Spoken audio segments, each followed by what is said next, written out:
Bismillahirrahmanirrahim. Assalamualaikum warahmatullahi wabarakatuh. Innal hamdalillah wa nahmaduhu wa nastaghfiruhu wa asyhadu an la ilaha illallah wa asyhadu anna Muhammadan abduhu wa rasuluh.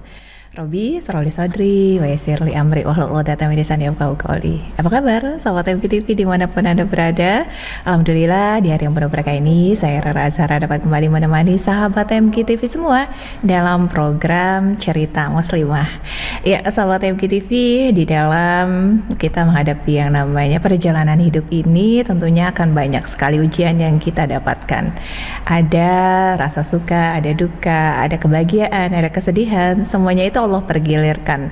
Nah, sahabat MKTV, tentunya kita ingin sangat menjadi manusia yang beruntung. Siapakah manusia yang beruntung itu? Muslim yang beruntung yaitu apabila dia diuji, dia bersabar, dan apabila dia diberikan nikmat, dia bersyukur. Nah, sahabat MKTV, ketika kita menghadapi yang namanya ujian berupa kesedihan ataupun apakah ada rasa sedih yang ternyata disukai oleh Allah Subhanahu wa taala? Bukankah refleksi dari setiap kesedihan kita senantiasa menganggapnya itu adalah satu ujian yang tidak mengenakan untuk diri kita? Tapi ternyata sahabat MKTV, ada loh rasa sedih yang ternyata disukai oleh Allah Subhanahu wa taala. Seperti apakah bentuknya? Nah, untuk itu sahabat MKTV, insya Allah selama kurang lebih 1 jam mendatang ini kita akan mendengar kupasan tentang pembahasan kesedihan yang Allah Ta'ala sukai bersama dengan Bunda Hairati. Beliau juga sudah bersama saya. Kita sapa saja beliau ya. Assalamualaikum warahmatullahi wabarakatuh, Bunda. Waalaikumsalam warahmatullahi wabarakatuh. Sehat ya Bunda ya? Alhamdulillah. Masya Allah, tabarakallah. Alhamdulillah baik Bunda. Ini tadi sedikit pengantar saja kalau tentang rasa sedih gitu ya. Kalau diberikan yang namanya suka itu pasti semua orang mau. Diberikan rasa bahagia pasti semua orang mau gitu ya. Tapi kalau misalnya udah dikasih yang namanya rasa kesedihan, semua orang deh nggak mau deh gitu. Tapi iya, tapi ada jalan-jalan dari salafus soleh yang memang mereka senantiasa berada dalam jalan tersebut untuk menyeimbangkan gitu loh antara dunia dan akhirat ya. Tapi ternyata di bab ini juga ada loh Bunda ingin membahas tentang rasa sedih yang Allah Ta'ala sukai. Boleh terlebih dahulu nih Bunda kita buka terlebih dahulu tentang landasan kenapa sih Bunda akhirnya memilih tema ini untuk dibahas di kali ini. Silakan Bun. Ya, baik. Bismillahirrahmanirrahim. Assalamualaikum warahmatullahi wabarakatuh. Alhamdulillah. Alhamdulillahilladzi anzala sakinah fi qulubil mu'minin liyazdadu imanan ma'a imanihim. Asyhadu an la ilaha illallah wa asyhadu anna Muhammadar Rasulullah. Allahumma shalli ala sayyidina Muhammad wa ala ali sayyidina Muhammad.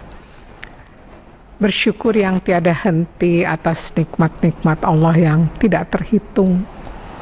Setiap tetes kenikmatan itu seharusnya membuat kita tidak bersedih, tapi kebanyakan kita sering bersedih dan tidak jelas sedihnya itu apa.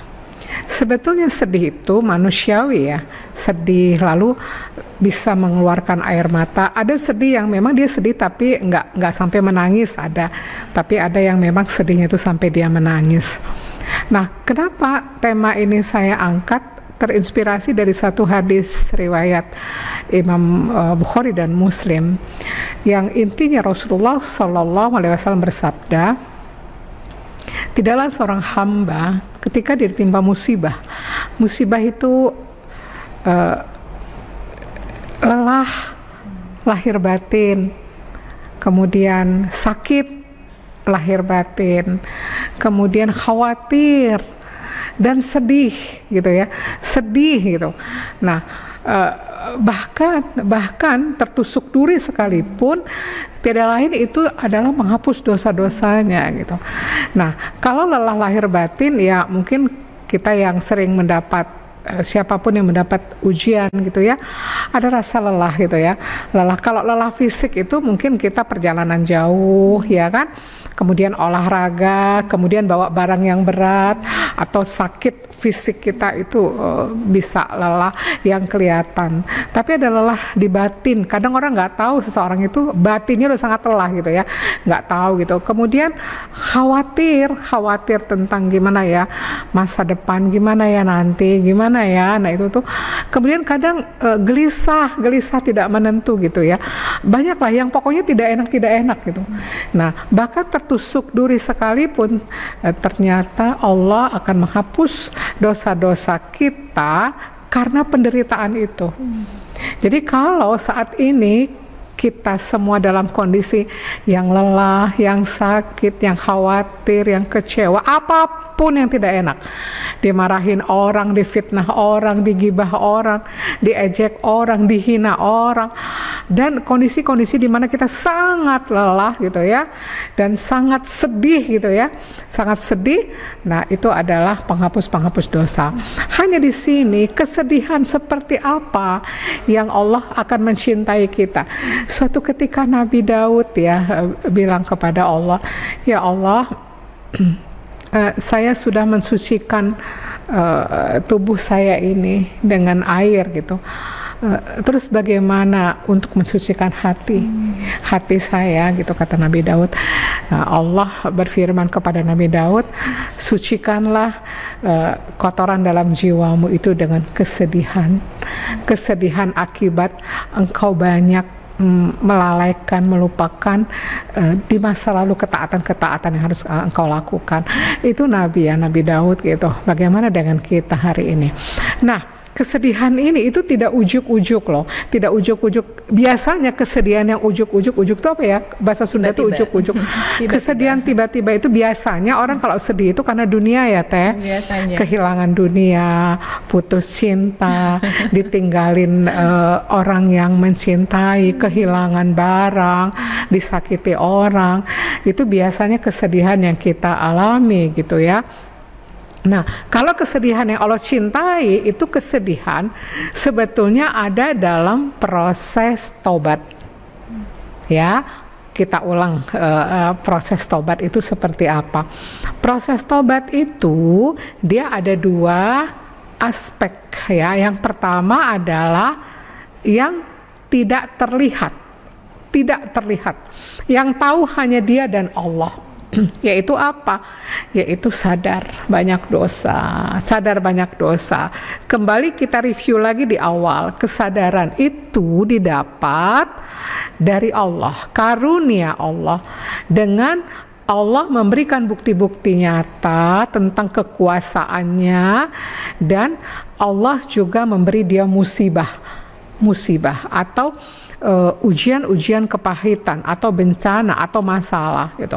Nah, Allah memberikan bukti-bukti itu ada yang dari kejadian-kejadian yang disaksikan, kemudian dari apa yang didengarkan, kemudian yang ketiga adalah dari ilmu yang dia pelajari atau dia baca. Nah, kalau tiga ini tidak membuat seseorang tersadarkan, maka Allah memberi dia musibah. Nah itu awal seorang itu bisa masuk ke tobat ya. Jadi sadar dulu, karena kalau nggak sadar dia akan tidak bisa masuk ke tobat. Itu gerbangnya itu di situ, sadar itu ya. Yahzoh itu ya, terminal pertama perjalanan manusia menuju Allah. Nah begitu dia masuk ke tobat, jadi sadar, lalu al-firor, lari menuju Allah karena takut akan dosa-dosanya, baru dia kembali ke jalan Allah. Itulah masuk ke taubat. Nah dalam taubat itu ada proses yang nggak kelihatan, itu letaknya di hati. Sadar, ngaku, sedih, yakin dosa ini bahaya, yakin dosa ini membahayakan dan membinasakan. Baru masuk ke sedih dan menyesal. Jadi sedih di sini, sedih menyesal. Sedih banget menyesal, tekanan di dalam hati terkait dengan apa? Masa lalu yang sudah lewat, yang dikenang itu kita tidak suka. Kita nggak suka dengan masa lalu itu. Sedihnya luar biasa. Kenapa? Satu adalah mengingat banyak ketaatan yang ditinggalkan, kewajiban-kewajiban yang ditinggalkan. Kedua adalah banyaknya maksiat-maksiat yang dilakukan. Dan yang ketiga adalah banyak waktu yang sia-sia. Nah, kesedihan inilah yang memunculkan penyesalan. Ya Allah, udah umur segini, ya Allah, gimana ya, sedih mikir, ya Allah dulu saya ninggalin sholat, ya Allah dulu saya maksiat terus, ya Allah saya waktunya banyak sia-sia, tidak ada manfaat untuk akhirat saya. Sedih, nah sedih menyesal itu baru nanti berikutnya dalam tobat itu adalah dia bertekad untuk taat, dia bertekad untuk tinggalkan maksiat, barulah dia berubah hijrah. Disitulah masuk proses yang namanya yang kelihatan. Disitulah mungkin dia kelihatan sholat sunnahnya diperbanyak, zikirnya diperbanyak, ibadah-ibadah diperbanyak. Nah inilah proses di mana taubat itu di dalamnya ada yang namanya kesedihan, tertekan batinnya bukan karena masalah, tetapi karena maksiat, dosa yang dilakukan, waktu yang sia-sia dan ketaatan yang dia lalaikan. Allah alam bisawab. Masya Allah Bunda. Nanti disambung lagi ya. Kita masih ini baru pembukaan terlebih dahulu ketika Bunda akhirnya mengangkat tema ini. Ada perjalanan di dalam batin itu ya, ketika seorang mau bertobat dan ternyata merasakan kesedihan akan masa lalunya, akan waktu yang sia-sia, akan segala kesalahannya, dan itulah yang disukai Allah. Iya, nanti kita lanjut lagi Bunda. Dan sahabat MKTV yang penasaran seperti apa tentang tema kita kali ini, untuk itu tetap bersama kami. Kita jeda sejenak terlebih dahulu dengan informasi yang berikut ini.